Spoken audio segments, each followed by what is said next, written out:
Crossover Thursday continues. Your host of Locked On Chiefs, Chris Clark. Your host of Locked On Browns, Jeff Lloyd.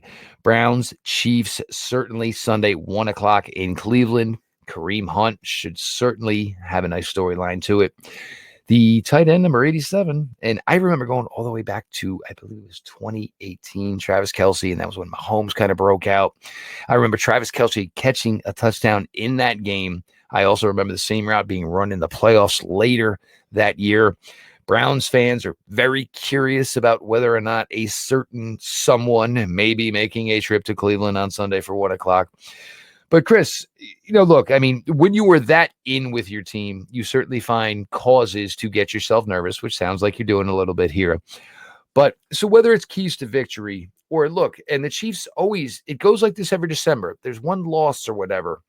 And it doesn't necessarily make us question the Chiefs, but it maybe questions the Chiefs with inside their locker rooms, inside their meeting rooms, and all of a sudden it becomes a different product.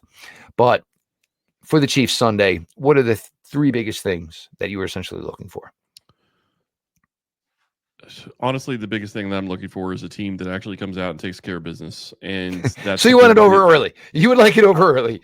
I thought I was gonna be over early against the Cleveland Browns, against the Los Angeles Chargers, and then because they go up 13-0 going into halftime, and you're like, okay, if they find a way to stop the Chargers the first drive and they go down and score a touchdown, this game is over, because the Chargers hadn't done anything, and then all of a sudden they're down 14-13 after nothing.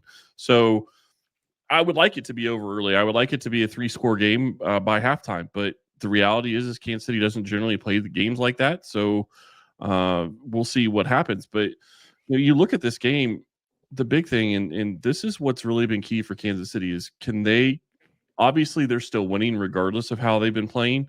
They're 12-1. The only loss is the Bills. So they're still getting it done regardless. But the only way you allow bad teams to have a chance to beat you is if you turn the ball over. Or I won't say the only way, but the easiest way to let bad teams beat you is to turn the ball over. And if Mahomes takes care of the ball, they should be in good shape at this point to win against the Browns. So that's key number one for me. Key number two is take advantage of what Winston's giving you. Winston has been turning the ball over. Make him a guy that's going to go turn the ball over. Do the exact opposite of what you've been doing most of the season and actually get turnovers in this game, because that's the other way that this game could get out of hand for the Chiefs going that direction, is if they get the Browns to turn the ball over once or twice and they are going on short fields. So those are the two biggest keys to me. And then, you look at, playing this Browns team, it's just a question of, do the Browns show up like every other team seems to show up against Kansas City? It seems like just about every single team the Chiefs play them the hardest of just about anybody else that they've ever played. Which is the way it should be, to be honest, to be fair. It should be. No, I get it. But every single week they're playing another everybody's A game. Everybody's A game, yep. And you look at it, and that makes it very hard to continue to win, but they keep finding ways to win. Now, the thing it also does is it makes you better for the times that are going to be coming in the playoffs. So they're going to have a lot more experience. They're going to have a lot more, gumption, and they're going to have a lot more ability to get things done in the playoffs when it gets to that point. But man, it is tough every single week getting the best shot from every team you play, even the teams that have no business even playing, even having a chance to beat you. Yep. I think the thing that's kind of interesting here is, for the Chiefs, this is probably their easiest game left. Meanwhile, you have Pittsburgh and you have Buffalo with very, very difficult assignments, which could set up for this to be perfect, because the Chiefs could have a 3-game lead with 3 to go.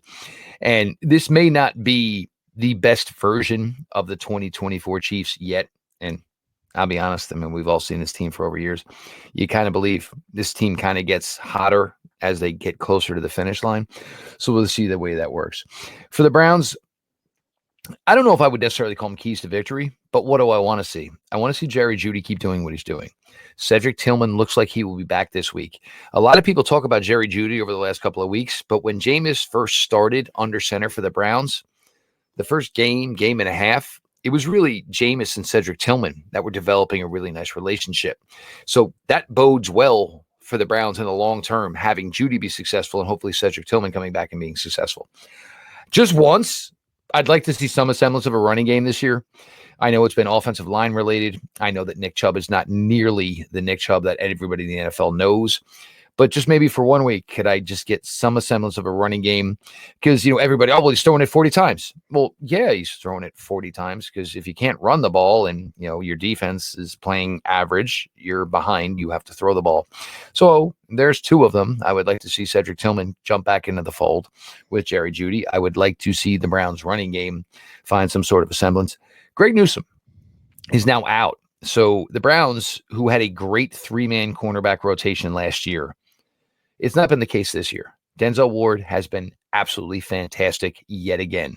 Martin Emerson, step backwards. 1 more year in his contract. Greg Newsome, step backwards. 5th-year option is already picked up for next season, obviously. Not the best year for him. We're going to see some Cameron Mitchell, 2nd-year guy out of Northwestern. We're going to see maybe some of the rookie out of South Dakota State, Miles Harden, who was a really, really nice day 3 selection, but this will be his first action this year. So I want to see some new secondary players because as this Browns defense is looking, I need growth. I need some of these young players to say that they can handle a bigger piece of the pie.